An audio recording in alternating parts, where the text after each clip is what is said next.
Hey everybody. Looks like we're live. I am Matthew Braga. I'm the CBC's technology reporter. And today I'm going to be talking a little bit about, pick and pay. Those rules went into effect today, which is December 1st. So I'll be here to answer some of those questions that you might have about that. Also about, streaming services in general and sort of anything else I guess you kind of want to know to the best of my ability. So that's kind of how things are going to go. So I'll be kind of turning back over to my computer every now and then to kind of see your questions and maybe pull some things up on my computer if we need to. But that's kind of what we're going to do. It'll be nice and casual. So that is the plan.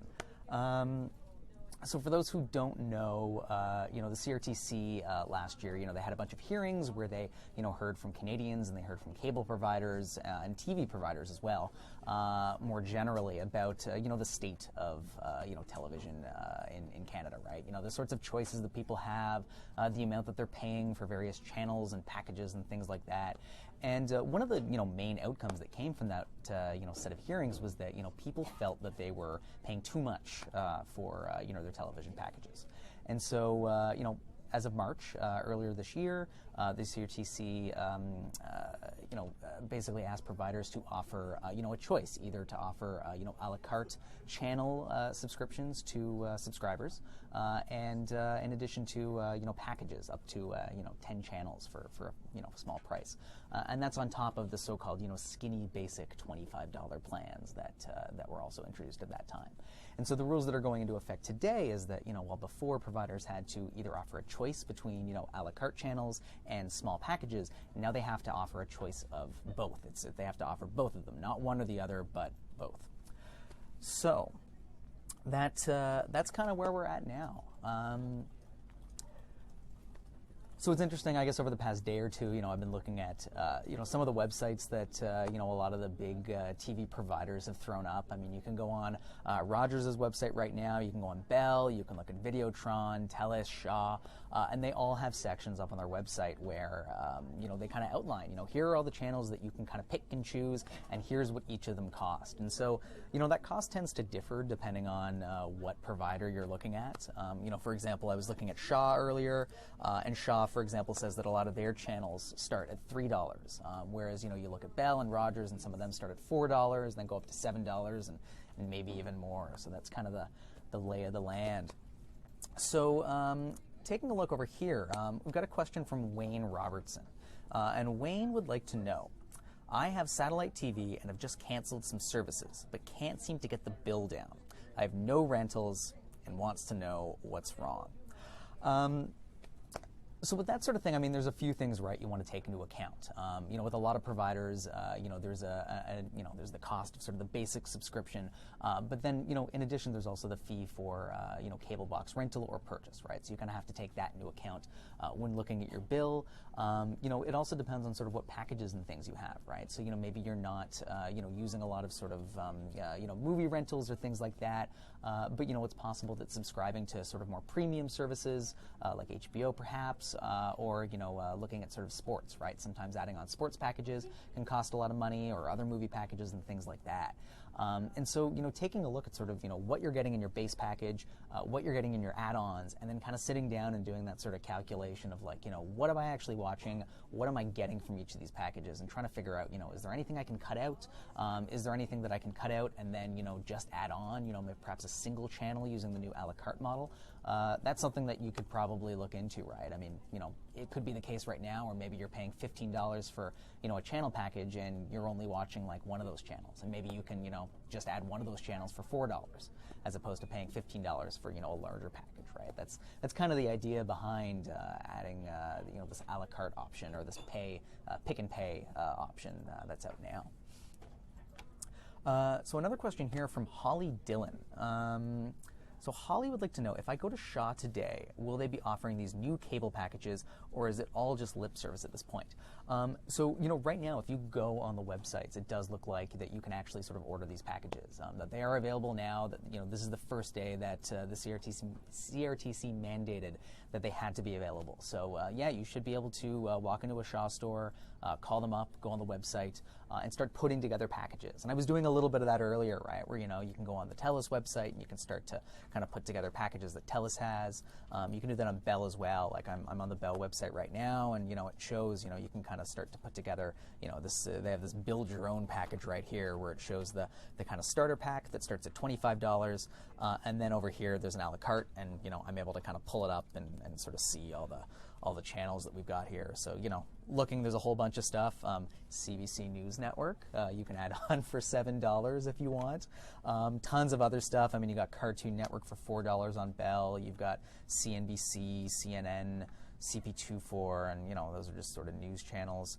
FX, if you like watching FX shows, lots of options on there. And so, it's kind of tough right now because, if you are kind of trying to shop around, the prices aren't consistent, right, amongst all of these providers, right? Different providers are offering different channels for different prices. And so it really does, require you to kind of like sit down and figure out, what channels do I want? What can I live without? What do I absolutely need? And then you kind of have to sit down and figure out, okay, like, how much is, History Channel on Bell versus Rogers, right? Or, how much is, HBO on one versus the other, right? It's sort of this, there's not really that consistency, which really makes it a bit of a, there's not really a direct comparison you can make, which might make things a little bit difficult. And that's even, not even factoring in, maybe you have internet service, maybe you have cell phone, maybe there's bundling deals that offer discounts. Like there's just all of these things that you kind of have to take into account. So, something to consider. So Paul Gauthier comments that internet companies are restricting the internet to the bundle in some cases. So what I think he means is that there were some companies, some providers that were only offering these packages with internet services, and this is something that I think the CRTC has acknowledged in the past, right? That when they introduced the skinny bundles and when they introduced sort of these rules at the in the beginning in March, that the intent was that you shouldn't have to bundle internet with TV or phone or anything like that. You should just be able to get the TV. And so I believe, I'd want to go back and double check just to be sure, but I believe that that's something that the CRTC has said, that's not within the spirit of what we wanted, right? You can't offer someone a $25 skinny package, but only if they, sign up for internet sort of thing. So that's something that, keep an eye out for that, because I don't think they should be able to do that. So let's take a look here. What this is and what it offers. So Helen Burke is asking, Amazon sells something called a Fire Stick. And she's wondering, what is the Fire Stick? What does it offer? How does it work? So a Fire Stick is basically, it's a little device, you plug it into the side of your TV, and it allows you to stream content from the internet onto your TV. If you're familiar with what an Apple TV is, or a Roku box, or Google Chromecast, these are all sort of similar kind of ideas, right? They're just little devices that plug into your TV and they pull in, video streaming services over the internet. Where the Fire Stick kind of differs from a lot of these different, and where all of them kind of differ, right, is that, all these devices plug into different ecosystems. So, for example, Amazon's Fire Stick, the original, or sort of, the intent behind it is that it provides you an easy way to stream Amazon video services, which, I don't know if you've been following coverage today, but there were some rumors or suggestions this week that Amazon would be launching its video streaming service in Canada today, and that hasn't panned out as of yet. We've heard that it's coming soon or imminently, whatever that means. But the Amazon Fire Stick would allow you to stream video from the Amazon from the Amazon service, plugging it right into your TV. But it's interesting because there's other ways you can do that as well, right? Like something that a lot of people do, and I do this myself. I have an Apple TV that plugs into my TV, and any app that I have on my phone that can take in streaming video, I can actually tell my phone to send that to the Apple TV, and then it shows up on my TV. So, for example, you might not even need to buy a Fire Stick, right? If you have a phone that you can already use YouTube or other things, you pull it up on your phone, and then you say, throw this onto my TV via AirPlay, and then it shows up on your TV. So, anyways, that's a long-winded way of saying it's a little device. You plug it into your TV, you get streaming services with it. Doesn't really have anything to do with sort of traditional sort of TV networks in Canada. It's more for so-called over-the-top services. So looking over to questions here, Colin Kiernan Lucier asks, what copyright laws are stopping Rogers, Bell, and Shaw from having offline views of their channels programming on their apps? So offline views, I don't know exactly if I'm interpreting your question right. I'm wondering if you're asking whether you're able to perhaps download programming for offline viewing.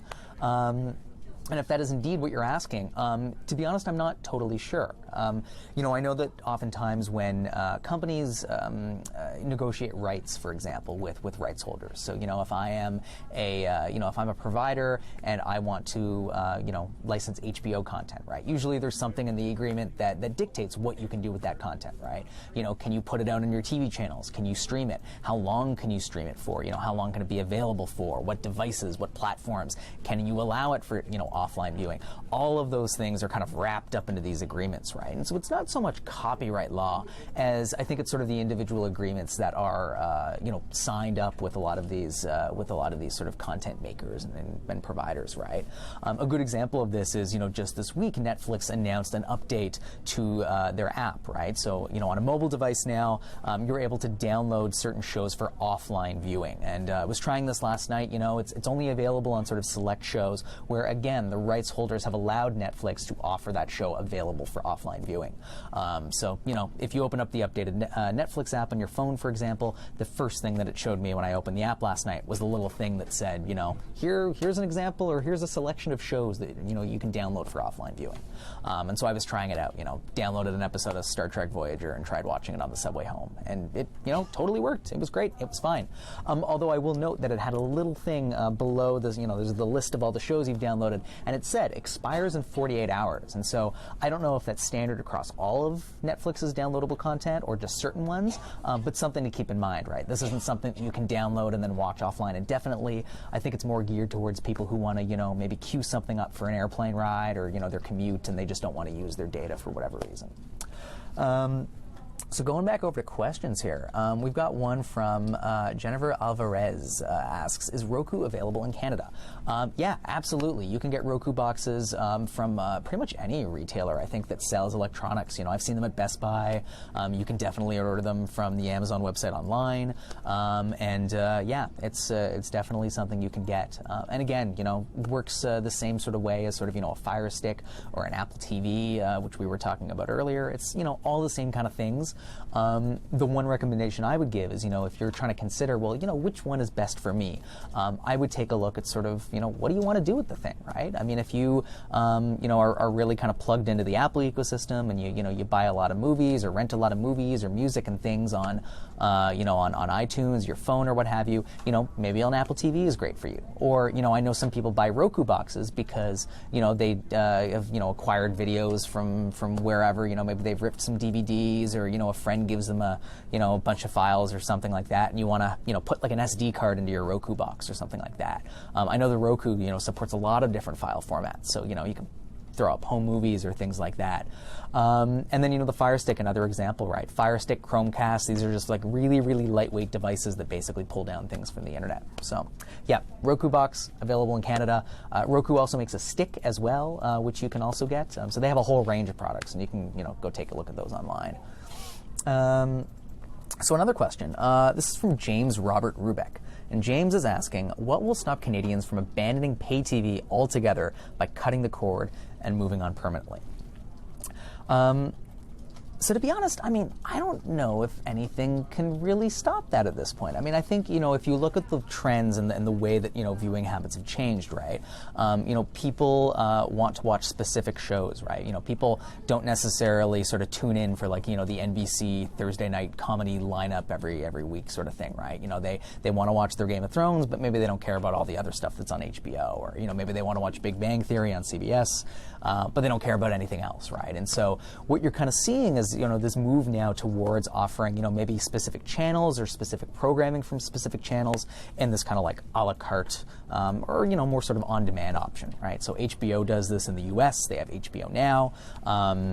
I know DirecTV actually just this week announced a new service where, it basically gives you over 100 channels that you can stream on your various devices for, they're offering an introductory offer of $35. It's going to go up to $60. That's just in the U.S. though. And so, I think what you're seeing is, providers, so companies like AT&T in the U.S. and DirecTV and in Canada, you're looking at sort of Rogers and Bell. And I think there's sort of this transition, right, in sort of the way in which they offer their services where, maybe we're kind of shifting more of that to sort of apps. Rogers does this with its Anyplace TV, which is actually kind of nice in the sense that, you don't actually have to be a Rogers TV customer to access everything that Rogers Anyplace TV has to offer. Like I know my brother, for example, has a Rogers mobile phone and he can still stream Blue Jay games for free using this Rogers Anyplace TV app, which is pretty cool. They make the Sportsnet stream available. So anyways, that's a roundabout way of saying, I think at this point, I don't think they can really, stop people from kind of moving on, especially as more of these kind of things become sort of unbundled and available on their own, right? Like for a long time, people talked about how, sports and live events were the only things that were keeping people, really kind of holding onto their cable boxes. And now, if you're a hockey fan, if you're a baseball fan, you can get, standalone apps from these companies and just, stream that stuff whenever you want without ever having to have a cable subscription again. So that's kind of the way that things, I think, have been kind of moving. So moving on a little bit, Christine McGrath asks, why are some channels $2 and others $7? Who sets the pricing, the channels or the cable providers? So again, this is another one of those things where, there's sort of negotiations that happen for a variety of reasons, right? I'm not entirely sure exactly how those negotiations work, right? I think it all comes back to sort of, agreements around sort of rights and the type of programming that's offered and sort of, I'm sure, the clout that the channel has probably has something to do with it, right? Like HBO, for example, it's a premium channel, it's a premium network, they make premium shows. I think they would have an easier time going to sort of, a Rogers or a Bell and saying, you got to charge people $20, a month for this versus, the History Channel or, Book Canada or, or what have you, kind of going and saying, we want to be charged $20 too, right? Like, I think it's sort of also a matter of, what will the economy bear, right? People are going to be willing to pay that for HBO, probably not going to be willing to pay that for other things as well. And so there's kind of a bit of that factors into it as well. But it's definitely something that I'd like to kind of look into a little bit more and maybe give you a bit of a fuller answer. Ken Wallen asks, is Kodi legal in Canada since it is just streaming, not downloading? So for those who don't know, Kodi is it's a plugin for a, there's basically software. It has various names. It's called XBMC. I know that there's other sort of variants of it. Basically, there's sort of, a media center type. Plex, actually, that's the name I was thinking of. There's software called Plex as well. These are all apps that you can download on your computer, for example. And they have the ability to, you can install plugins with these apps. And so there's one plugin, it's called Kodi. It's frequently used for piracy, right? So basically it, indexes all of these sorts of, illegal live streams that people have uploaded onto the internet and, figures out, and figures out how to, so there's a bunch of stuff on, and figures out how to sorry, my brain is going for a minute. Let me start that again. So Kodi is basically, it's a plugin for Xbox Media Center, and it pulls in all of these sorts of illegal streams and things like that. And so, as far as copyright goes, I'm not entirely sure kind of where the law falls on that. I mean, you're right. It's sort of a bit of a gray area in the sense that, it's a streaming service. It's not necessarily downloading, but that's still something that can kind of be, tracked and identified potentially, right? Depending on, how exactly you're kind of, connecting and downloading those things. But I'm not entirely sure kind of where it falls. I suspect it's probably a gray area, but I would want to double check on that. Okay, so we've got another question over here from Phyllis Wheaton. And Phyllis would like to know, I have all three, internet, phone, and cable, and now cell phone too via Eastlink. How much should the three together cost, and when I have a cell through them, should I get a big discount? That's a really good question, and to be totally honest, I mean, this thing definitely, these prices definitely differ from provider to provider, right? Some providers offer more discounts than others, some offer more discounts the more services you bundle, but it's hard to give you sort of like a definitive number of like, here's how much all of this should cost, right?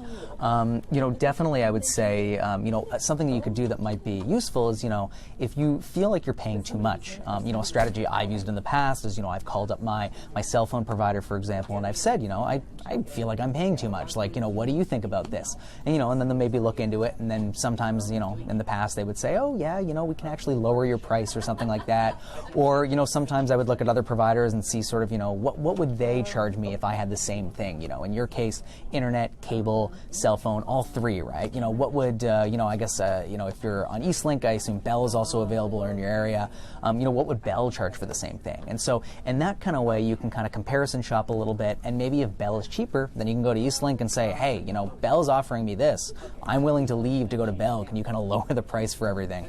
And so you can kind of try to, maybe argue with them a little bit and get them to kind of bring your price down to something a little bit more sane. But, it's hard. I find the best way often to kind of figure out, am I paying a good amount for these is, talk to friends, talk to colleagues, right? Talk to family members. I find I do this a lot where, every now and then I'll be at the bar and, friends will pull out their phone, and then, you'll kind of have that conversation of like, what do you pay a month for your cell phone bill? Because, everyone seems to kind of have something different, right? And some people are using grandfather plans. Some people have, crazy corporate deals and things like that.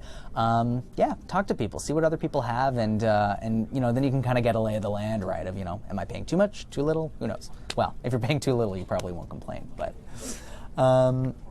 Victor Webb asks, how do I switch to pick and play? There's a lot of channels that I don't use and a lot of channels that I'd rather have.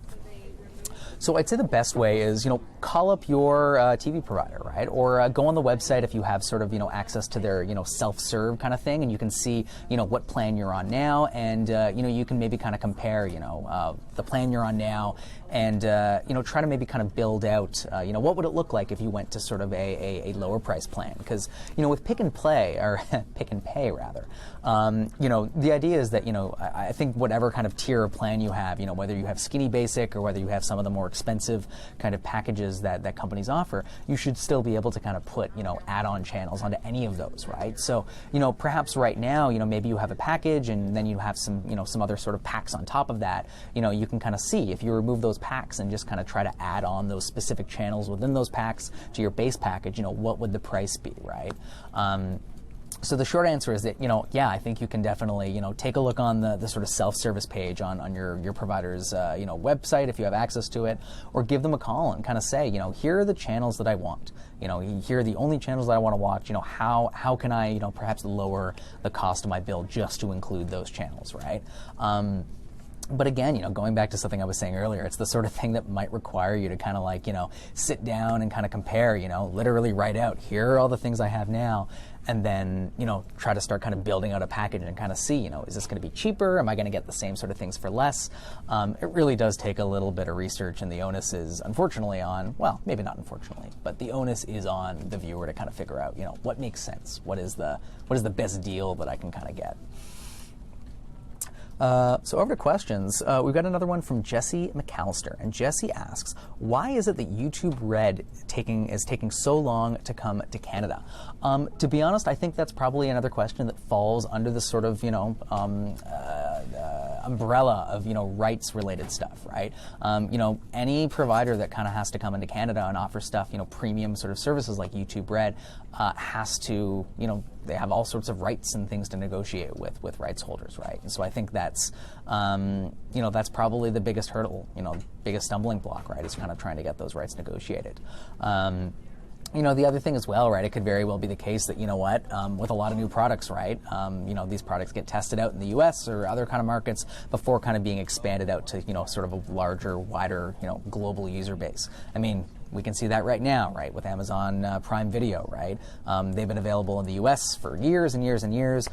Recently was made available in, I actually don't know how recently, but they're available in the U.K. now, for example, but not in Canada, right? So it's just one of those things where companies usually kind of, slowly do a global rollout, and frankly, we always end up being kind of, further down the list, right? Which is unfortunate, and it's just kind of the Canadian curse, I guess, right?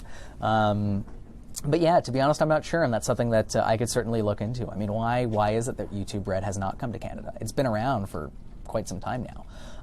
One of the perks that I would love is on my phone being able to listen to audio from YouTube videos after I've turned off my phone, which is something that you can apparently do with the YouTube Red app, but you can't do with the normal YouTube app, which is kind of frustrating. Every now and then, like listening to music on YouTube, because there's albums that you can't get anywhere else. Back to questions. We've got Christine McGrath, and Christine has a question. She's wondering, any provider that we've contacted regarding cable has offered prices that are okay, but they want me to sign a 2-year contract. I've been a month-to-month customer for almost 40 years and don't want a contract. Can they do this? Can they do this? So here, the way that sort of contracts generally work, and I would want to double check this, but I know that the way, I've certainly seen it work in the past is that, providers will, they will kind of try to sort of use contracts. And you see this a lot with cell phone providers, right? Where, you can get services totally without a contract, but they'll say, oh, well, okay, but then, you got to pay up front for your, your phone or your box, in this case, your cable box, perhaps, your TV box or things like that. And so, I think the reason why they kind of push packages so hard is because, they say, oh, well, it's going to lower your kind of price down over time, which, I don't know, right? If you already have a box, right, shouldn't you just be able to kind of get sort of, just a month-to-month kind of thing? I would want to look into that a little bit more to tell you for sure. I mean, my suspicion is that you should be able to get services without a contract. But I think the reason why they push contracts is because they figure, we'll give you a lower price if we can make sure that we've locked you in as a user for, a few years, right? Especially given, they'll often do things like, if you sign up for a contract, then we'll waive the installation fee, right? Or we'll waive the cost of having someone to come in and, do service or whatnot, right? And those are all kind of ways they kind of get you is, I'm sure if you kept on pressing, they'd probably say, well, okay, fair enough. You don't want a contract, but we're going to charge you like $100 service fee, and you've got to pay $300 for a box up front. And when people are told that, then usually they kind of go like, oh, okay, well maybe I'll just get a contract so I don't have to pay like hundreds of dollars up front, right? It certainly works with cell phones, right? I mean, the number of people who don't want to pay hundreds of dollars up front for phones, right? That's why you have so many people going on contracts. And so I suspect it's the same sort of thing here. You can probably get it without a contract, but there's reasons why you might want to consider it, depending on the sort of situation you're in, right? Who knows? Okay, Adrian Luhoy asks, is there a way to plug my existing phone handsets at home, 4 of them ties to hardline, into my smartphone so that they can answer and make calls through my cell phone provider?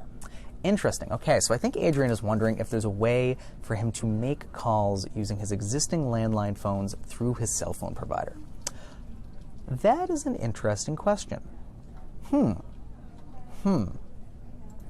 To be honest, I don't know. It's interesting because, I mean, usually, those are definitely, very separate technologies, right? I mean, landline phones, well, I guess it depends on kind of how the landline phones are set up. I don't know. I would have to look into that, right? Because, I mean, usually it's the sort of case where, it would be the other way around, right? You would be kind of, using your phone to kind of go through an existing, perhaps, phone connection you already had set up at home through, like, some sort of app or something. But I would have to look into that. I mean, I know one thing you can certainly do is, there's ways that you can kind of set up a sort of, like, so-called, like, home landline connection that you can also, I mean, it's basically VoIP, right? It would be like a VoIP service that you could, like, use your phone as a VoIP handset and then also have handsets that use the same VoIP service, right? I know Skype works like this, right? You can get Skype handsets, and you can also make Skype calls using the Skype app on your phone, and it would all go through the same account and the same charges and all that sort of stuff. But whether you can use existing landlines to kind of do stuff with a cell phone or an existing cell contract, I suspect that would probably require some additional hardware or software. I would say if anyone knows the answer to Adrian's question, has any maybe like links or suggestions, please post them in the comments and let them know, because I don't, but I could certainly try to find out. If you want to send me an email, maybe I can look into it. I believe, I'm not sure if my email is linked to anywhere, but for anyone who actually, anytime, if you have any questions, any tips, of course, anything that you want to ask, please, you can send an email to Matthew, that's MATTHEW, Braga, BRAGA, at CBC.ca. And, if you search my name, you can find it on the CBC's website pretty easily. Same goes for, Twitter as well. I'm just Matt Braga on Twitter. So, you can ask me questions there as well. My direct messages are always open, Go wild. Okay, Holly Dillon is answering Adrian's question. Adrian, you can do it through your laptop using some app or even get a Magic Jack that uses your Wi-Fi. That's pretty cool. Okay, I think, right, the Magic Jack, that's right. The Magic Jack is interesting. So I've heard of this device, and from what I understand, it's kind of a similar sort of, it's basically, you plug your phone's kind of traditional kind of, whatever, RJ45 jack, right, into this little kind of box. And then it just funnels it all through the internet. So that turns your traditional phone into a VoIP phone. But in this case, it doesn't really, I don't think it really provides the interface through your cell phone. Like, I don't think it would route that then through your cell phone's network, if that makes sense. But definitely, like, if you wanted to turn dumb landline phones into VoIP phones, that's one way you could do it, right? Absolutely. So that's a good point. Very, very good point. Cool. So things are going pretty well over here. Things are pretty good. Just taking a look here on some of the websites and things that we're listing all the channels and things like that. This is all very interesting to me because I've never personally subscribed to a cable service like this. I've spent a lot of time looking at packages for family members and doing a lot of the sort of phone call kind of tech support stuff. So I've been kind of in the thick of this stuff before, but personally I've gotten most of my sort of watching stuff off of just streaming services these days, right? If I want to watch sports games, usually I can watch Blue Jays games, for example, through the Rogers Anyplace TV app. Mentioned earlier that my brother has a Rogers phone, and so he can watch Blue Jays games. So usually I'll just I'll use his login to watch Blue Jay games, which is great, or I'll go to bars. And then otherwise, Netflix, Crave TV. We also had Show Me as well through my brother's Rogers account until Show Me unfortunately shut down. Yesterday, I believe, was its last day. So as of today, Show Me no longer available, which is kind of interesting because, if you want to watch shows like Transparent, I don't know where you go to do that legally now, at least in Canada. Well, I mean, I guess if you're a Rogers customer, you can probably get it via on-demand services, at least until, Amazon Prime launches in the country, whenever that may be. But yeah, that's kind of what I do right now. Streaming services, Netflix, Crave TV. Gosh, is there anything else? Yeah, no, probably not. And then I guess just, libraries of stuff that I purchased or, ripped from DVDs over the years or things like that. So,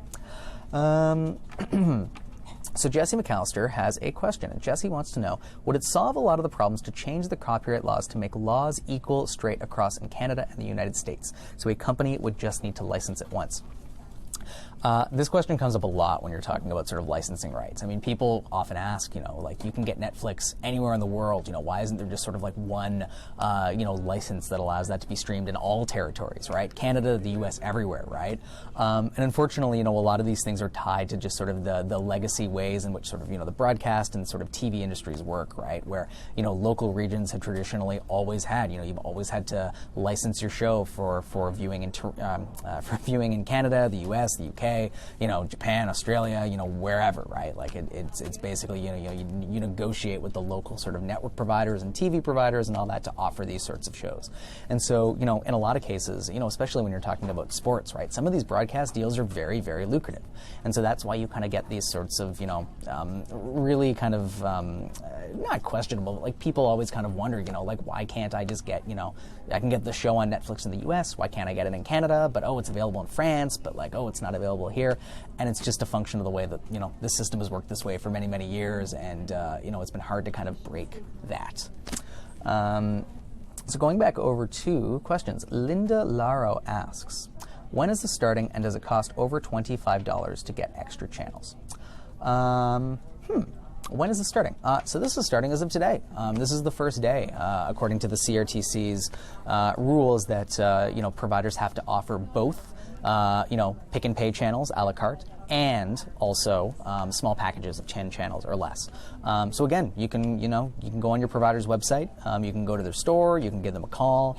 I think they also have like live chat options where you can kind of chat with people that way on websites, and you can do this right now. This is available.